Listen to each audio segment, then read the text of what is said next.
डिसेंबर ते 31 डिसेंबरच्या दरम्यान बंगालच्या खाडीत श्रीलंकेजवळ एक कमी दाब क्षेत्र सक्रिय आहे. त्याचप्रमाणे प्रशांत महासागराकडून येणाऱ्या बाष्पयुक्त वाऱ्याच्या प्रवाहामुळे इंडोनेशिया तसेच मलेशियाजवळ सुद्धा कमी दाब क्षेत्र सक्रिय आहे आणि त्यामुळेच येणाऱ्या 1-2 दिवसामध्ये दक्षिण भारतातील काही भागात हलका ते मध्यम स्वरूपाचा पाऊस राहण्याची दाट शक्यता आहे.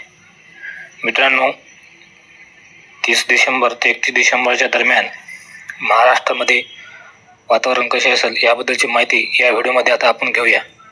मित्रांनो, दिनांक 30 आणि 31 डिसेंबरला एक पश्चिमी विक्षोभ सुद्धा येणार आहे आणि या पश्चिमी विक्षोभामुळे दिनांक 30 डिसेंबर त्याचप्रमाणे 31 डिसेंबर रोजी जम्मू आणि काश्मीरमध्ये हलक्या स्वरूपात बर्फबारी होण्याची शक्यता आहे. मित्रांनो, 30 डिसेंबर रोजी बंगालच्या खाडीतील या कमी दाब क्षेत्रामुळे महाराष्ट्रातील 5ही विभागामध्ये कुठेही पावसाची शक्यता नसणार आहे. म्हणजे विदर्भ, पश्चिम महाराष्ट्र, मराठवाडा, खानदेश या भागामध्ये 30 डिसेंबर रोजी पावसाची कुठेही शक्यता नाही. परंतु थंडीच्या प्रमाणात मात्र 30 डिसेंबर पासून हळूहळू आता वाढ होण्याला सुरुवात होणार आहे. जवळपास जानेवारीमध्ये म्हणजे नवीन वर्षामध्ये थंडीच्या प्रमाणात ही जास्त वाढ होण्याची शक्यता आहे.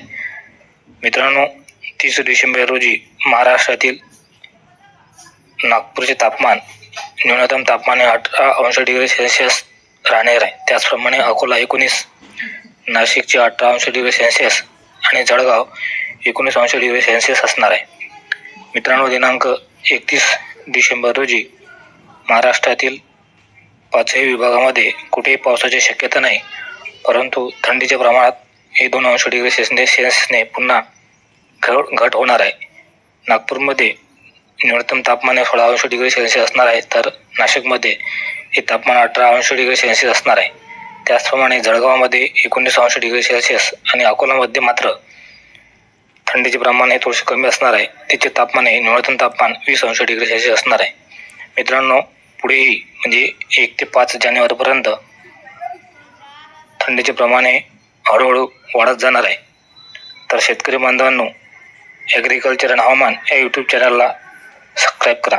जर हा व्हिडिओ आवडला तर व्हिडिओला लाईक आणि कमेंट करा. त्याचप्रमाणे येणारा नवीन व्हिडिओ आपणापर्यंत पोहोचण्याकरता ॲग्रिकल्चर आणि हवामान या यूट्यूब चॅनलला सबस्क्राईब करा. धन्यवाद शेतकरी बांधवांनो.